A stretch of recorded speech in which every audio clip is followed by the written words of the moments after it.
They know I got them vibes, so you know them fans watching me. They in my chat with the shits. Oh, they must think they can stop me. See, we got Raj on the scopes. Now don't get sniped out the lobby. Is not on me now. Tell me, what do you see? We send the vibes of the nation. LIB and I, we in the sky with this shit. Just think it came out. See, it's 99% cap, 1% gameplay, 100% vibe. Don't bring that bullshit my way. Try your luck, go against the vibe. Where you fuck, you gon' think I'm Mike Grable the way I make them tighten up. You'll be lucky if you even score. You should read more, though I choose to live in peace. You should know I bleed war. I'm a recon man, one of the best in the sport. I keep a drone on my hip, I let it out to explore. They say the ops on the way. I see one, I know it's more. They just ran inside a building, my EMP gon' deploy. Make a panic, play support. Crypto going manic, they tryna figure out how I do assault damage.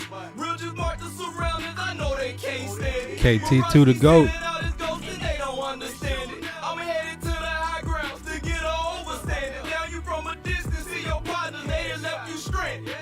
Damn. Lock kick, number one shoe plug in the city. Sorry for your awful fight. I admit it was easy.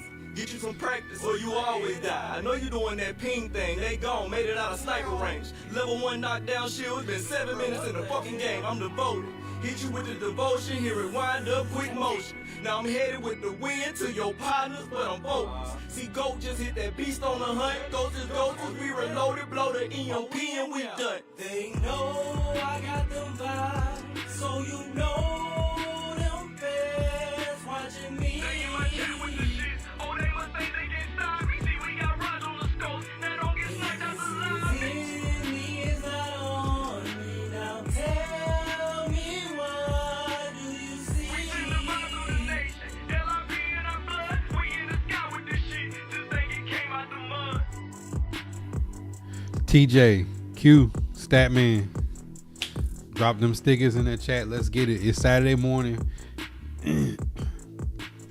It's Saturday morning, but we ain't got no cartoons playing. We here in the shop. We're here to talk football, sports, and lifestyle.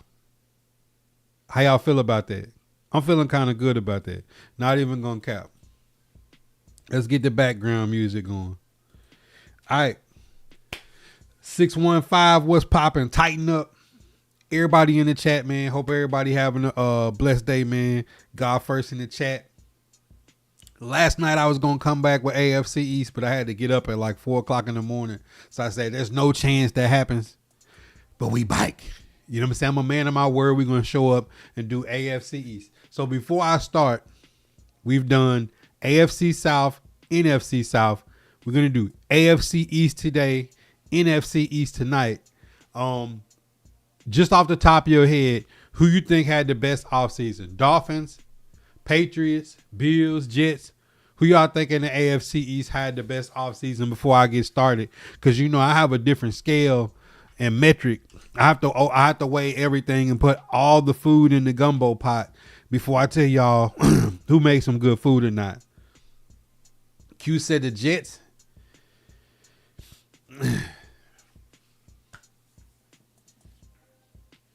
Let me see what the consensus is, because y'all know I'm Mr. Disagreeable. But I also got to give y'all my logic. You said Jets is the best?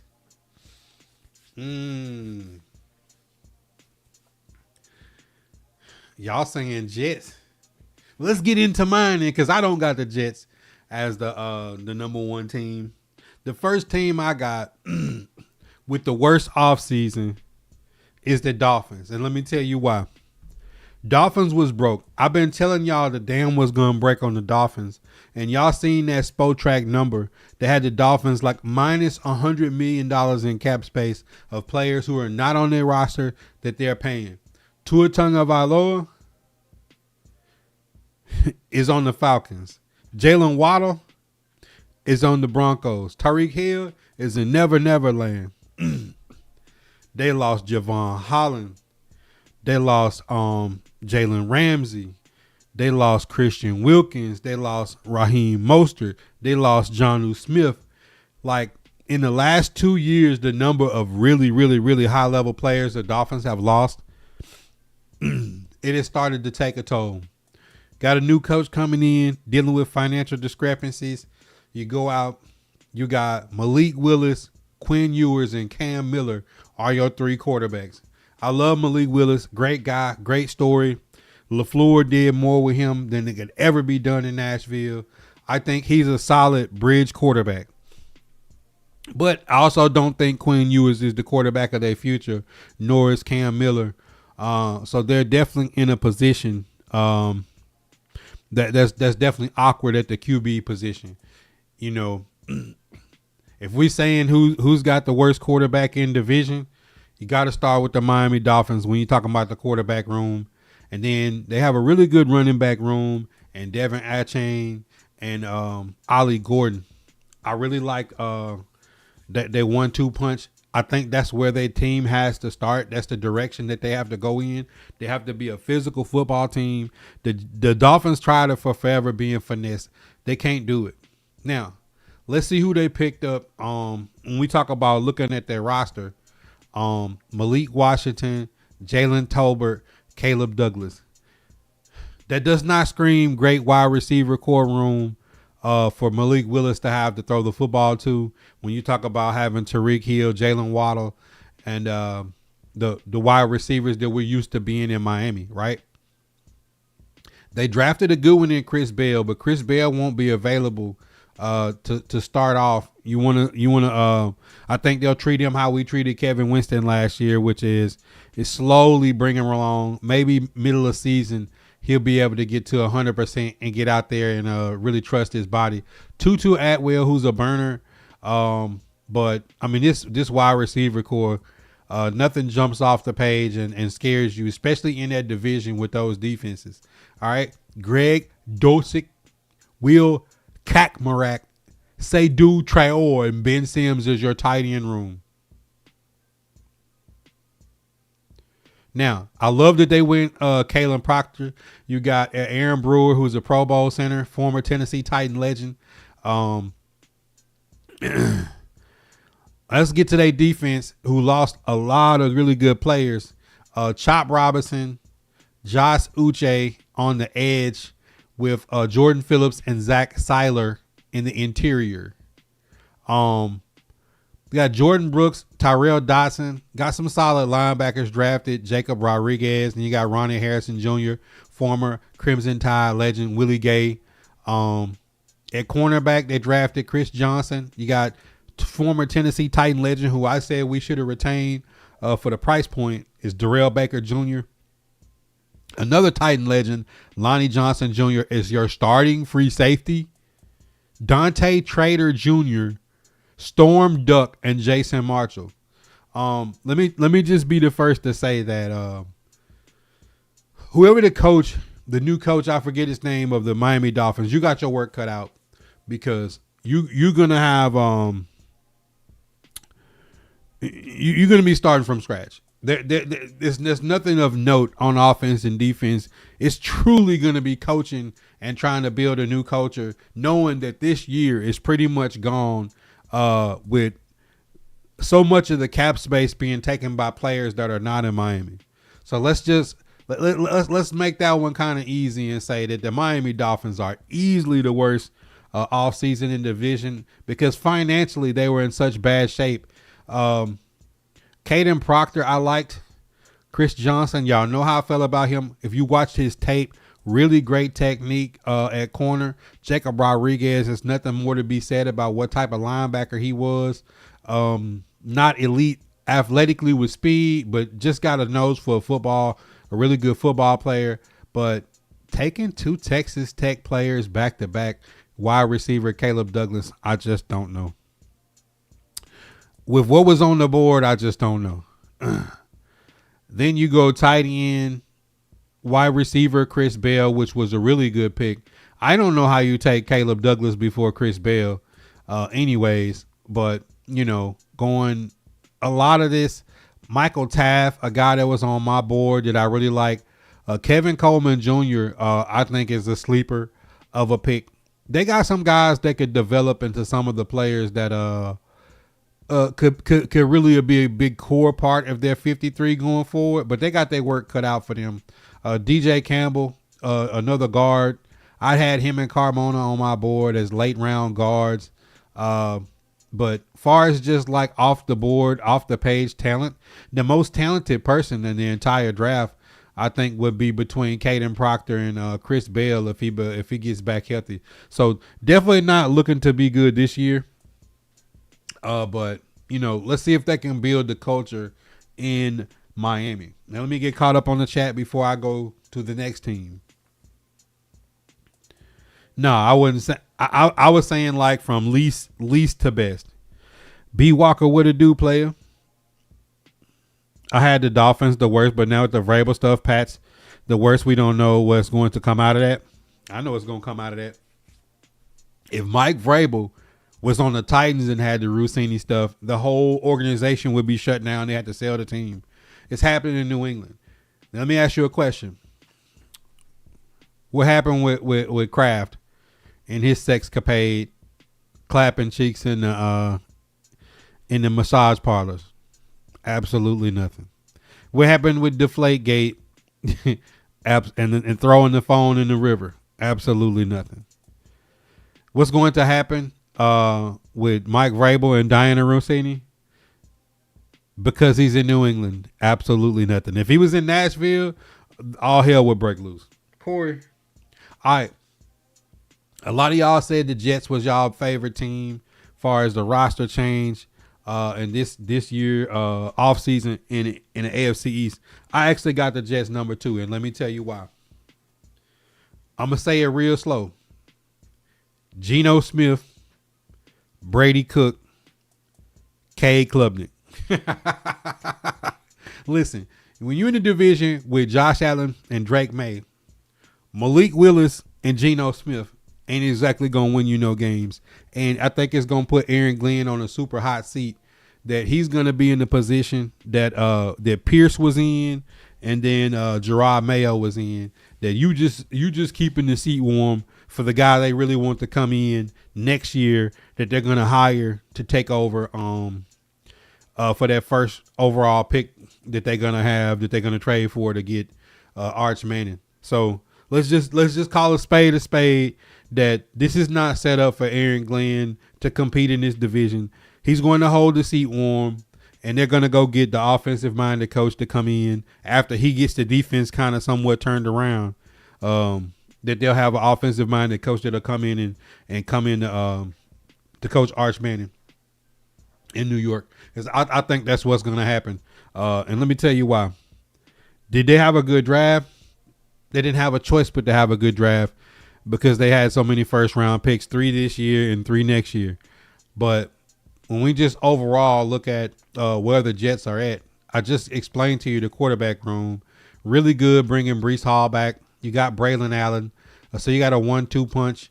You get Garrett Wilson back healthy. You got A.D. Mitchell, who's got all the talent in the world to be good. But who knows just what his motivation is. Omar Cooper Jr., who we all think will be pretty good in the slot. You got some young talent. Something to work with there. But Geno Smith led the league in turnovers last year from the QB position.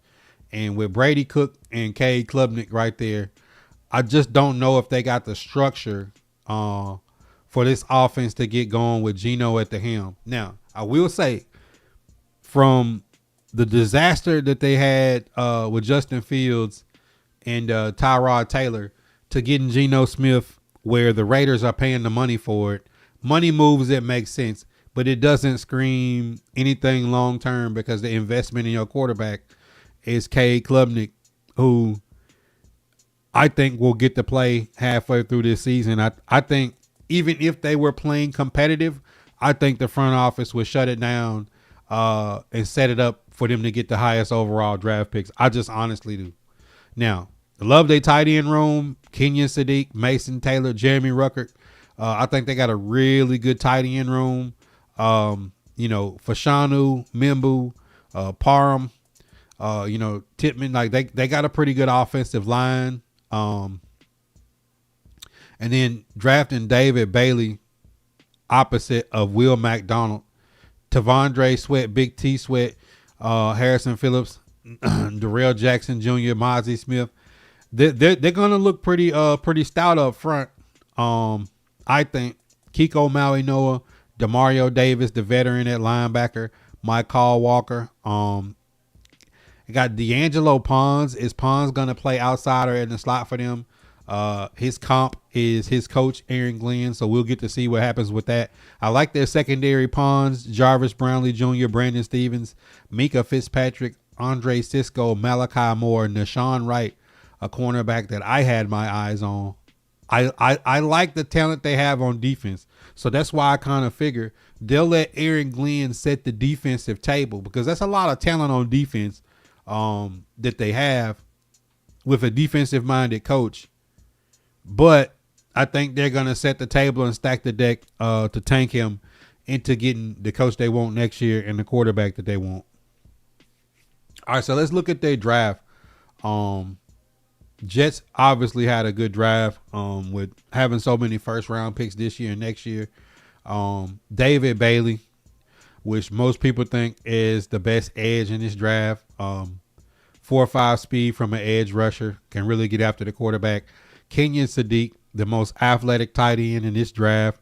That was a lot of wide receiver capability that you can flex him, because you got Mason Taylor, another tight end who I like out of LSU from last year. Omar Cooper Jr., a really solid receiver that can play inside out. D'Angelo Pons, a cornerback. Size may be an issue, but talent is not. I think he's going to be a really good cornerback. Darrell Jackson Jr., a really good defensive tackle. You know, you got Tavondre Sweat down there. You got Mozzie Smith. You got some space eaters to let David Bailey and the boys on the outside scream.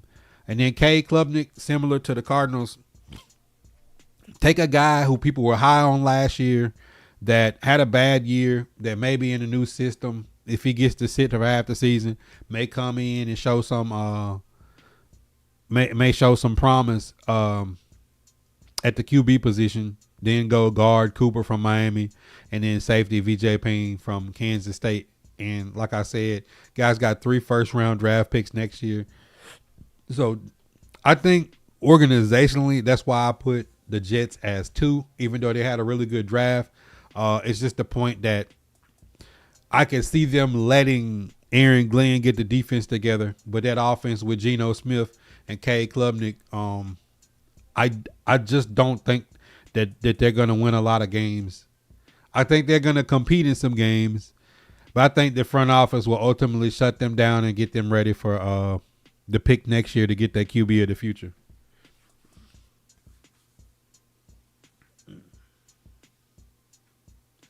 Yeah, James Jackson. I don't think they'll allow Aaron Glenn to be successful. Similar to Gerard Mayo and Pierce on the Raiders, it's a situation where the players may love him.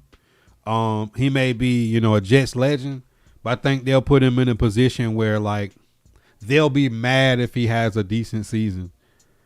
I think that's the way I look at the Jets, and the reason why I put them in the light that I do. All right, now number 3. Buffalo Bills got rid of a long-term coach, McDermott. Joe Brady, the offensive coordinator, is now the head coach. Can the Buffalo Bills get over the hump?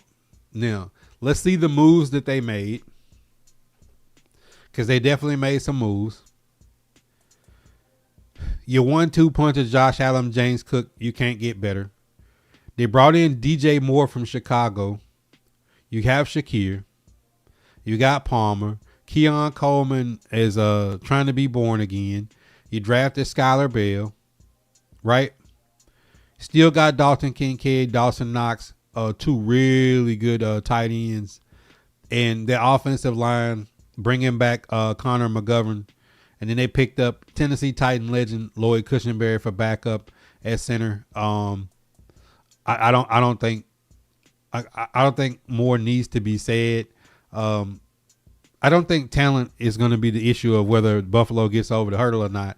Is Buffalo just going to Buffalo in the playoffs? When you look at their draft, their offseason, they went and got Bradley Chubb from the fire sale in Miami. that we already talked about. One guy that I would have liked to go after, as we were talking, he was on my board, definitely of everybody's like vultures of Miami as they're letting go players. Like, can we get Minkah Fitzpatrick? Can we get this person? Can we get that person? Bradley Chubb was one that was poached from Miami. And then they drafted TJ Parker, one of the edges I was really high on coming out of this draft class from Clemson. You just added 2 weapons at edge. We know they're physical up front. Ed Oliver, Walker, TJ Samuels. We know what Greg Rousseau is. Terrell Bernard, Williams, Benford. They added Ohio State's David Igbinosun, Cole Bishop, Geno Stone, and a sleeper. Chauncey Gardner-Johnson is a winner. And he's a physical football player that brings a veteran presence. Interesting to see. All this looks cool, Buffalo Bills, but when it boils down to it, are the Buffalo Bills going to have a receiver catch the ball and land on his back and the ball pop up into an interception?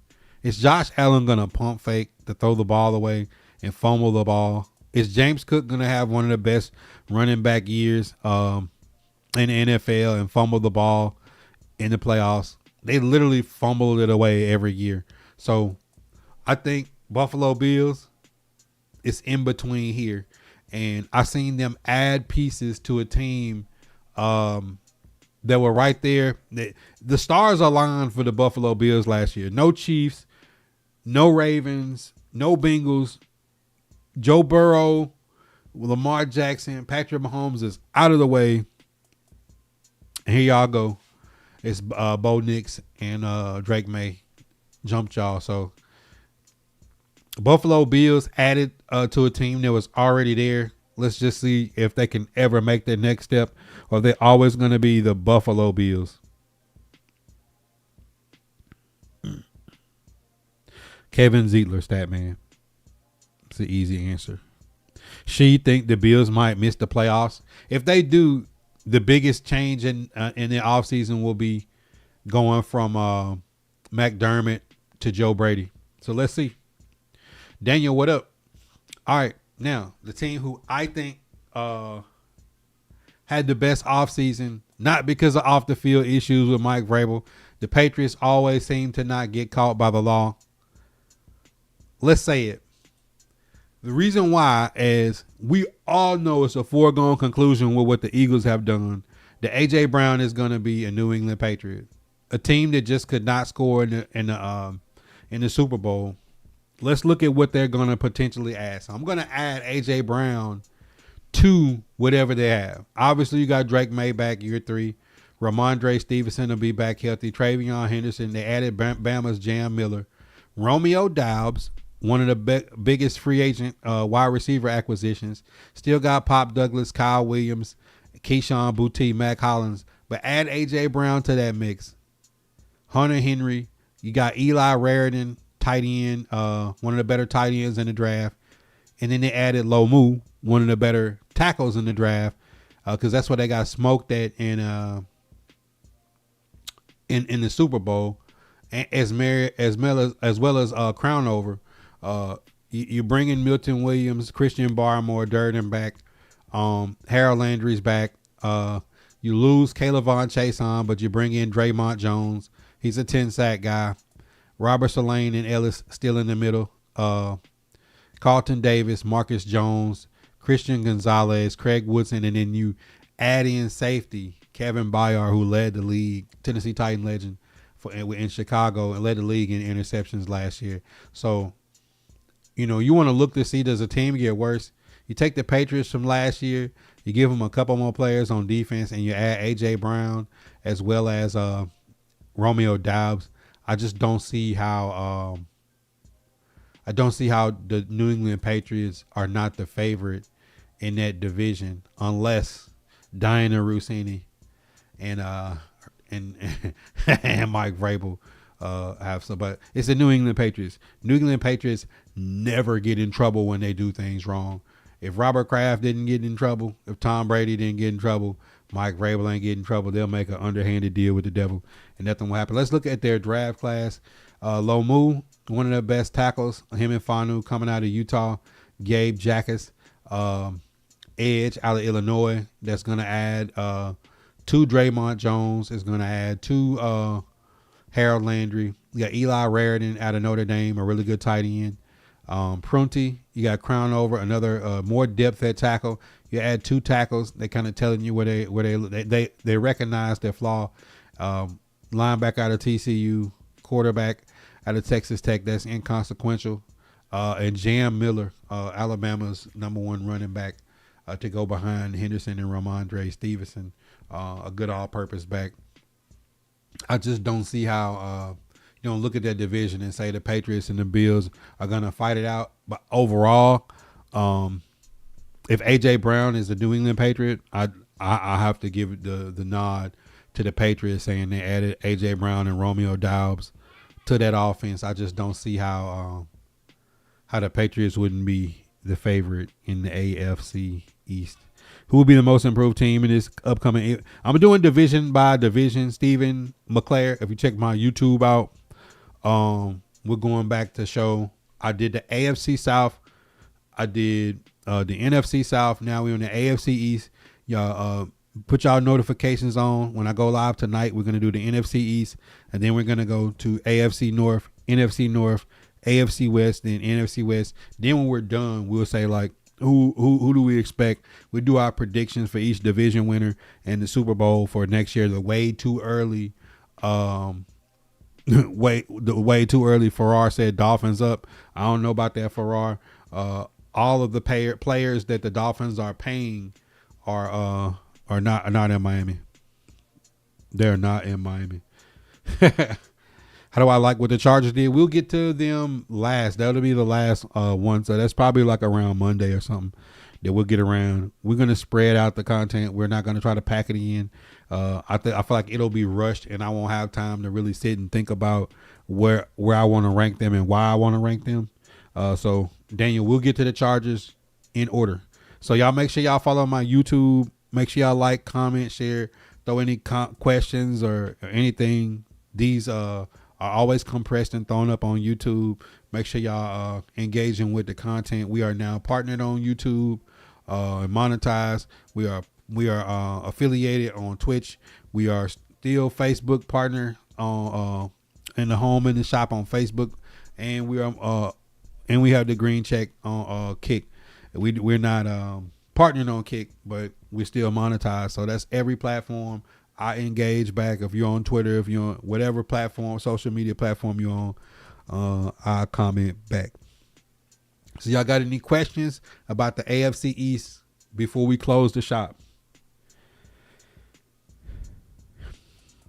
Yeah, Ali Gay was one of the guys that got dropped when they brought in the rookie class and the undrafted free agents. But I didn't see a way for Ali Gay to make the 53 this year with the amount of people we brought in: Jermaine Johnson, Femi, Jalen Harrell, Jacob Martin, Keldrick Falk. I just don't see a path for Ali Gay. Wish him all the best though.